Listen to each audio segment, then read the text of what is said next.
Yes, honey. Well, you see, I can't leave the White Room, nor can Vanilla. Yeah, we're kind of dead. Yeah. Yeah, it was the finale. Horrible. Our brains just couldn't handle the amount of stupidity, so we have to review it as ghosts. And as ghosts, we can only move stuff around in the White Room. Okay. Well, we need to get started here before the comment section is swarmed with the you-know-what comments. Okay. I love you too. I love you too. Alright. Bye. So, Vance, you ready to rip this horrible, despicable, reprehensible, atrocious, insulting, vomit-inducing abomination? Look, Dashie, I know I had nothing... Look, Dashie, I know this had nothing to do with you. Yes, I know it was Twilight's fault that I'm dead, but... You know you don't have to bring in our relationship every time there's a bad episode. Of course, Thanks for the Memories was your Oscar performance. Vanilla. Oh, I gotta go. I'll see you soon. Send me a kiss. Love you. Bye. Sorry, what was that? Vanilla, that's not even a phone. That's a banana. I'm so lonely. Okay, in all seriousness, this finale was horrible. It has good ideas, but fails to do them any justice, and most of all, well, you'll see. I'm Joker, also known as Loma5, here with Vanilla Bean for the review of the Cutie ReMark. And I just noticed that even the title is misleading. And getting ahead of myself. Alright, that's the first, let's address the first big problem in this episode, and that's that the time paradox, something that any writer, let alone Josh Haber, should be ashamed of. See, when Starlight Glimmer goes back in time to stop Twilight and everyone from getting their cutie marks, she should no longer have a reason to go back in time, and this creates the paradox. For a more simple example, imagine if I went back in time to stop myself from watching the finale. Well, then I wouldn't want to go back in time to stop myself because I have no reason to. And if I go back because I watched the episode and See, it's even confusing explaining it. Bottom line, if you're ever going to do this kind of time travel plot device, make sure it's accidental. And not on purpose. Like in Back to the Future, always look to Back to the Future for great reference to how to do a great time travel story. With the time travel concept, you can go one of two ways. You make it very important and take the needed research and interview a billion nerds about the ins and outs of time jumping, or you keep it simple and silly. An example of the latter, Twilight spills some chocolate milk. She goes back in time, keeps herself from not spilling it. But then she breaks a vase. She stops herself from doing that, and then she knocks over a bookcase, and it just snowballs down until her house burns down. But it's silly, and we have a good laugh.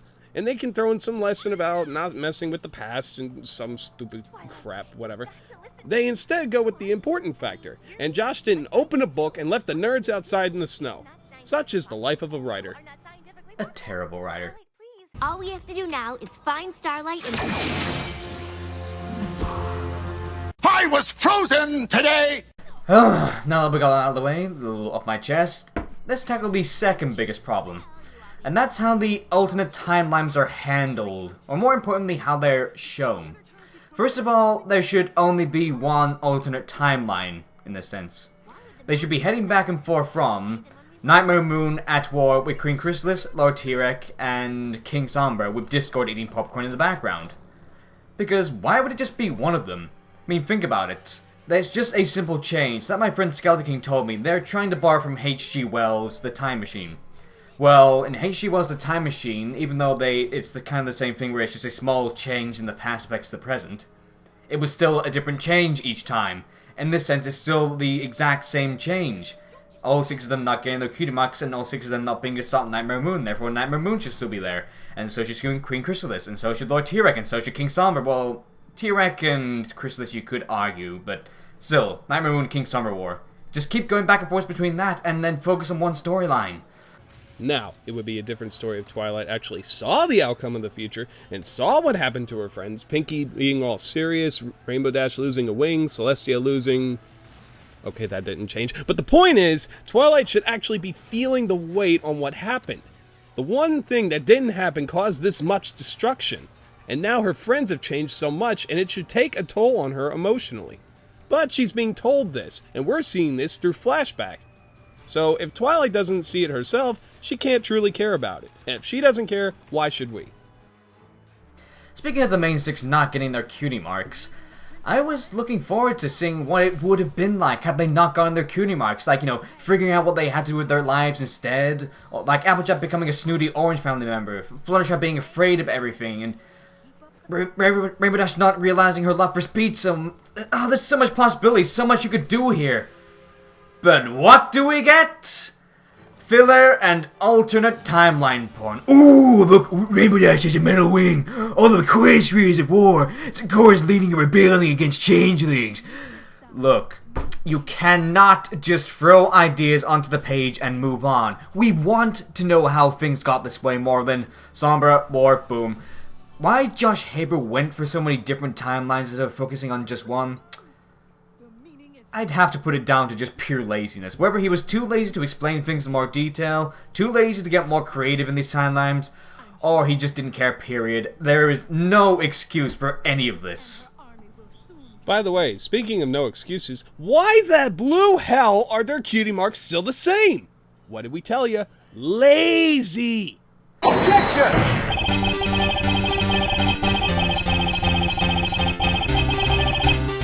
Objection!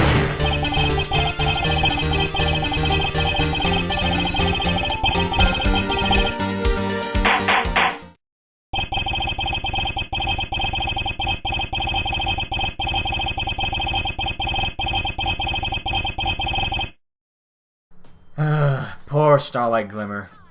If you watched my Cutie Mark review, you'll know I had so much hope for this character as a villain from the moment I first saw her. She was cunning, manipulative, diabolical, and of course very charismatic. The only problem was the stupid mistakes she made in the episode, like trusting Fluttershy and not having a protection spell on her fake Cutie Mark. Which is really stupid, since if she can change a time travel spell that Starspool the Bearded couldn't do, I'm pretty sure she can do a waterproof spell on her butt. When I saw her in this episode, I was actually really looking forward to her return. Her revenge, her continuation as a villain. I'm so excited. Oh, finally, maybe they make her smart again. Maybe because they show her editing, like I said, the time travel spell. Yes! She's now got power. She's being smart again. How did they fuck it up? How did they fuck it up? Well, for a start, her backstory. The most important thing for any character at all, villain, neutral character, background, whatever, it's their backstory, because that's what makes them who they are.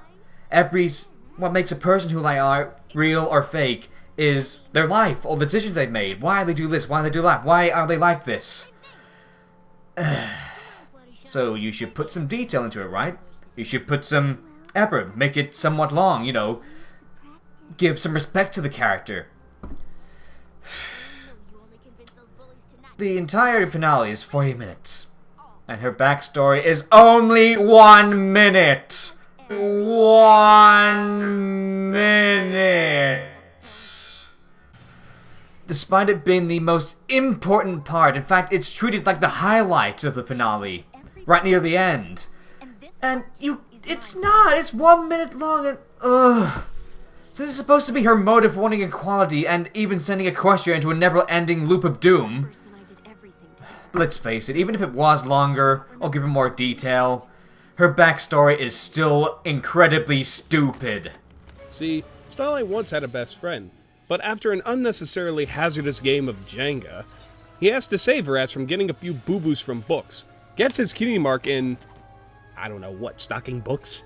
Great destiny, and apparently the town treats him like the chosen one and sends him to magic school. And she never sees him again, and feels that no one else should have a cutie mark as well, so she won't be hurt like that again. I feel no better way to show how stupid this is than for... Ladies and gentlemen, it's time for the top 10 things wrong with this backstory! Number 10. Even if he's sent away, you can still contact him through letters or something. Number 9. What did he really do to earn such a cutie mark? He just stacked some books and boom! Magic! You know, Rarity can levitate too. Number 8. There was really nobody else at all she had a relationship with? Not even her freaking parents? Number 7. Why exactly did the entire town rejoice when this little twerp got his cutie mark? Number 6. Clearly Starlight is great at magic too. She never got sent off to magic school shortly after as well? And don't say she was too depressed to learn it or something, because it's shown in this very episode how talented at magic she is. Number 5. Aren't the town a little too gun-ho about sending him to magic school? I mean, not even giving him a choice in the matter. Number 4. As stated before, it's way too short. I mean, it's 1 minute long! Number 3. In hindsight, how did no one pass by and say, "Hey, look how much you've grown, Starlight"? I mean, she's talking right next to her past self. I mean, it's not Ghost of Christmas logic. Number 2.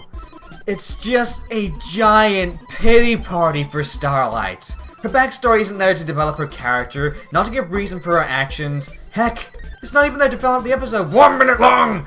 It's just there to make us feel sorry for her, the same way with Nightmare Moon and Sunset Shimmer, and the list will go on. And number 1, if you're so obsessed on wanting to get revenge and changing the main 6's past so they don't get their cutie marks, why not change your own past?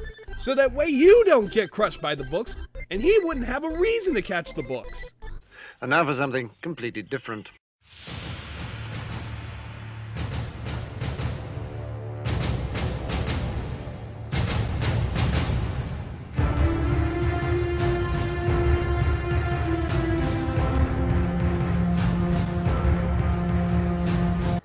Whether you think her backstory sucks, or you just don't care about it, you have to admit her overall plan is kind of sad. In more ways than one. Well, let me just play this. You can't stop me from trying, and we could be stuck doing this for all eternity. If that's what it takes to keep you and your friends from getting your cutie mark connection, then I'm game. So, she's willing to do this for eternity, as long as Twilight and her friends don't get her cutie mark. Now, as I said, sad in many ways. On the positive side, it's sad character-wise, without trying to get the audience to pity her. But it's also sad because, once again, I think Starlight is so much smarter than this. As Vanilla said, she could have just changed her own past. Heck, she could have changed it in a way that she could have ruled Equestria from the time it was founded. Possibilities are endless when there's time travel involved. Hello? Hello? Anybody home? Though I guess Twilight would have still followed her, right? That's what everyone's gonna say. Well, again, if she was smart and didn't wait for Twilight and just used the spell while Twilight was in Candlelight instead of waiting there like Dr. Evil. I've been expecting you, Mr. Sparkle. She could have done her time travel and Twilight would have changed along with the rest of time. By the way, Twilight, perhaps now you'll get guards for your castle. This could have all been avoided if Starlight just went, "Hey, can I come in?" No? Okay, I'll go now. My Little Pony. But oh no! It doesn't stop there. Nope. No. Nope. Josh just had to make this the worst possible outcome.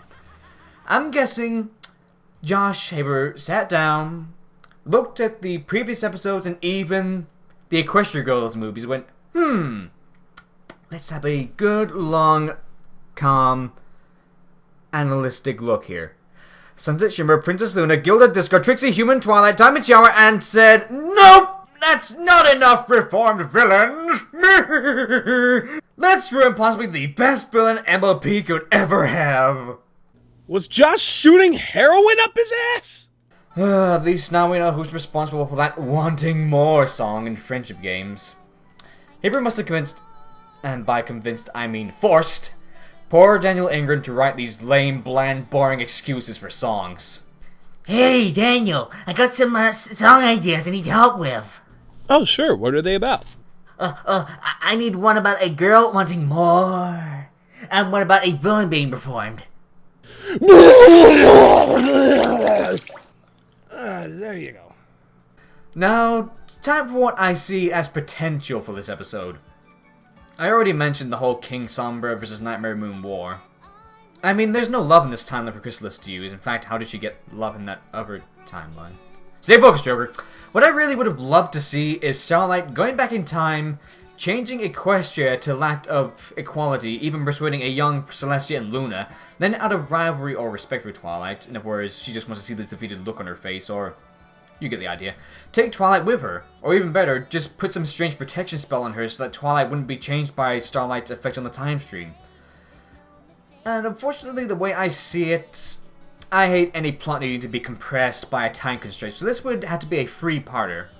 So in part 1, it would be where the stream changes and Twilight noticing all the changes to Equestria and her friends, and even some villains contemplating whether things are better this way. As I said, the whole her reaction to them, rather than a stupid ugh. Part 2 will be where Twilight decides whether to change it back or not, and even has a short fight with her changed friends before heading back in time to stop Starlight. Again, the emotional thing is the best part of a character and makes us more invested in them. And finally, part 3 will be her interaction with Starlight, and of course young Princess Celestia and Luna. Again, so much possibility. Wouldn't that be fantastic to see young Princess Celestia and Luna? And what Equestria was like before, heck, or just where ponies were before Equestria was founded? Plus, them having a huge discussion about whether Starlight's actions bring about good or bad. Heck, they were even going towards it in the episode where Starlight was talking to those bullies about Fluttershy. But no, it was just treated as just... ugh. Anyway, it seems clever writing can never be found here in this finale. Just a huge mess of filler timelines, ruining a great villain, wasted potential, and reforming another villain because somebody clearly doesn't care. See, this is how you write an episode for a kids show. I don't care if it's for little kids or for grown adults, it's a family show. And even regardless of that label, as I said before, you keep it either simple and silly, or you take the time and effort to make it serious. We either sit back and laugh, or we get emotionally invested in what we are seeing. This is just an excuse for fangasm, and while that's fun, you still have to do it right. And clearly, we've had enough excuses to fangasm this season. I'm Stephen Magnet. It doesn't matter who you are! What? Know your role, I'm still confused here, Vanilla. and shut your damn mouth! We're almost done here, guys.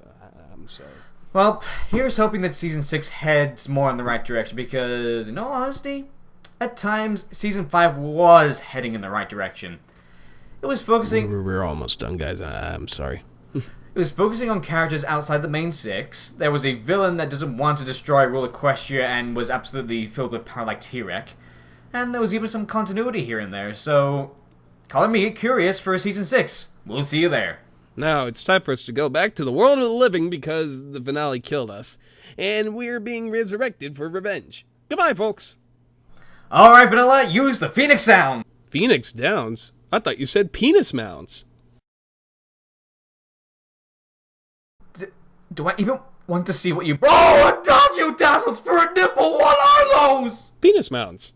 It took me forever to find them in the black market, and getting them here wasn't too much fun either. I dare to imagine what you brought instead of the bombs of life. Bombs of life? I thought you said palms of wife. I had to cut them off in the middle of the night. You're just fucking me with this point, aren't you? No, seriously, look. Rarity's vagina! Oh, shining armor is gonna kill... Oh, wait, we're already dead. Never mind.